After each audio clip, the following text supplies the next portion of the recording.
Good morning, students. Hope all of you are fine at your place.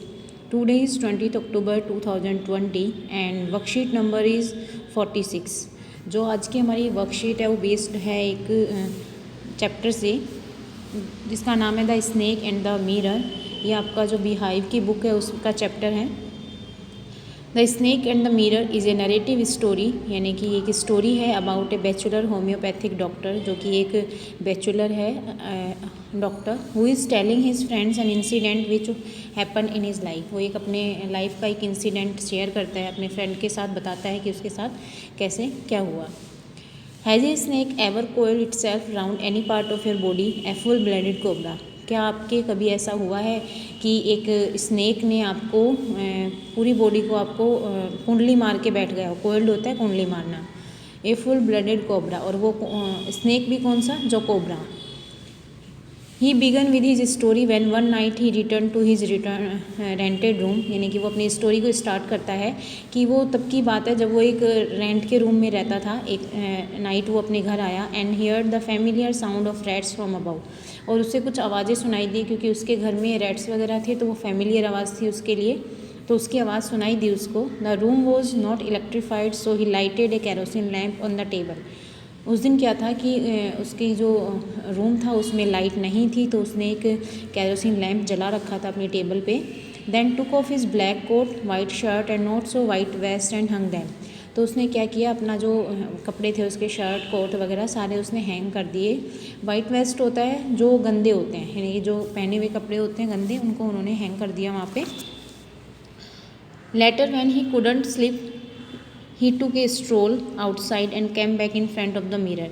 यानी कि वो सोया नहीं, तो उसने क्या किया कि वो मिरर के सामने बैठ गया. कई बार होता है ना कि हमें मिरर के बार बार देखने की आदत होता है, किसी किसी को होता है कि बार बार अपनी खुद की प्रेज खुद ही करे और इस मिरर को देखता रहे बार बार, कभी बाल बनाए कभी कुछ किए. तो उस तरीके से उसने भी क्या किया, ये मिरर के सामने बैठ गया. He began self appreciating himself, अपने आप की प्रशंसा करने लगा. Of his beauty and making plans for future, अपनी ब्यूटी को लेके कि हाँ देखो मैं ऐसा हूँ मैं वैसा हूँ, और साथ में अपने फ्यूचर को लेके प्लान्स भी करने लगा वो मिरर के सामने बैठ के. ही thought of marrying a rich but A fat doctor, यानी कि वो सोचने लगा कि वो शादी करेगा तो किससे करेगा, बहुत ही रिच जो अमीर होगी और एक मोटी डॉक्टर से करेगा. Who would not be able to catch him, कि कभी बाई चांस लड़ाई भी हो जाए तो वो उसे पकड़ ना पाए.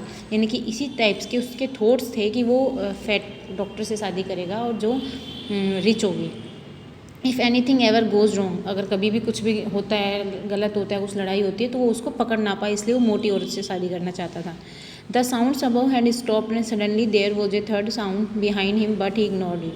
यानी कि तभी क्या हुआ, उसे एक तीसरी आवाज़ कुछ सुनाई दी, लेकिन उस आवाज़ को उसने थोड़ा इग्नोर कर दिया क्योंकि वो अपने में अप्रिशिएटिंग में बिजी था.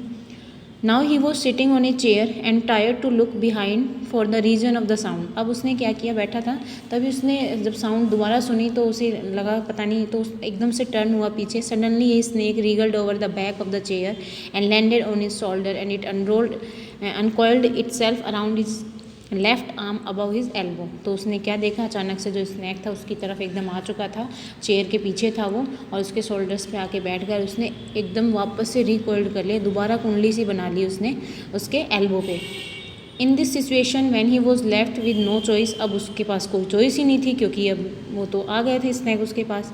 The realise dawned upon him that he was simply foolish and stupid doctor. अब वो सोचने लगा कि वो तो एकदम पागल सा डॉक्टर है, अब क्या करिए, मतलब अपने आप में ही वो अब थोड़ा सा वो हो गया, डर गया एक तरीके से. At that very moment the snake turn and so it's reflection in the mirror. यानी कि तभी क्या हुआ, जो स्नेक है वो भी मिरर में देखने लग गया. It slowly unwound it self from his arm and move towards the mirror. अब उसने क्या किया, उसके ऊपर से हटके और वो मिरर के पास जाके बैठ गया. The doctor quietly goat up from the chair, धीरे से डॉक्टर उठा अपनी चेयर से, went out of the door, और डोर की साइड गया, and run out of the house, और वहाँ से भाग गया. ही reached A friends home for the night, यानी कि अपने फ्रेंड के घर चला गया उस रात के लिए वो.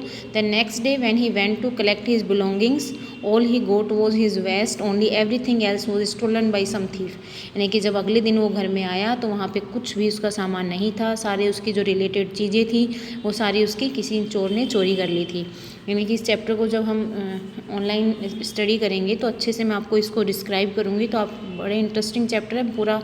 ये तो ओनली समरी टाइप का दिया हुआ है इसमें, तो पता चलता है कि कैसे कैसे वो स्नेक जो है अपने आप की प्रशंसा करने के चक्कर में, यानी कि अपने आप को अप्रिशिएट करने के चक्कर में वो वहाँ पे बैठ गया। अब वो सरप्राइज़ था कि इंसान तो करते ही करते हैं, बट यहाँ पे तो स्नेक भी अपने आप को अप्रिशिएट करने के लिए मिरर के पास जाके बैठ गई। इस तरीके से वो वहाँ से बच के निकल पाया बाहर।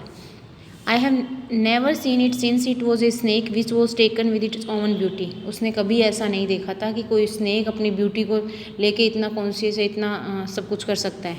Did you see the snake the next day doctor, यानी कि क्या जो नेक्स्ट डे डॉक्टर को मिला जो स्नेक था वो इस पूरी चैप्टर में डिस्क्राइब है। Hence the doctor self discovers that he is vain and a foolish man, यानी कि फिर डॉक्टर ने अपने आप को डिस्कवर किया, उसने सोचा कि वो तो सब बर्बाद है, ए फुलिश मैन है। It's moment of crisis which helps him realise that is poor foolish and is. ऐसे जो मोमेंट होते हैं हमारी लाइफ में, ऐसे जब क्राइसिस आ जाते हैं हमारी लाइफ में, तो हमें फील होता है कि हम कितने पुअर, फुलिश और स्टूपिड हैं। On the basis of our reading the story answer the following questions. आपको नीचे कुछ क्वेश्चंस दिए गए हैं, जो ये समरी है उसके अकॉर्डिंग आपको इनके आंसर्स देने हैं।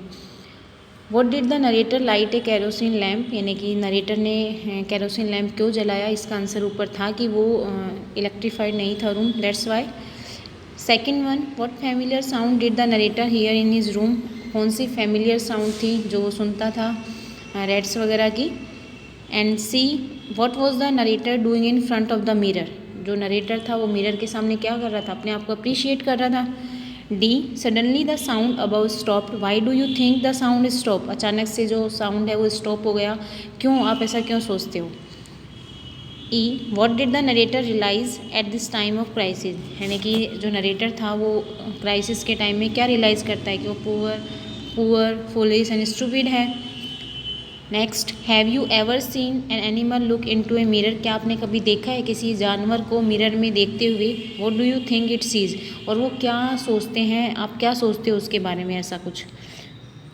नेक्स्ट है, ringer landed sitting and look are all, यानी कि आपको बताना है कि ये जो सारे वर्ड्स हैं ये एडजेक्टिव्स हैं या प्रेपोजिशंस हैं या वर्ब्स हैं या एडवर्ब्स हैं। Next, which of the given below words is an antonyms of crisis, यानी कि आपको एंटोनिम होता है ऑपोजिट, आपको इसमें ऑपोजिट बताना है। क्राइसिस का डिलेमा है, कमिटी है या पीस है या इमरजेंसी है। तो इसके सारे क्वेश्चंस आपको समरी में ही गिवन है, तो आपको समरी में से सारे क्वेश्चंस को बताना है, और इवनिंग में मैं आपको आंसर्स सेंड कर दूंगी, तो आप मैच कर लेना। ओके।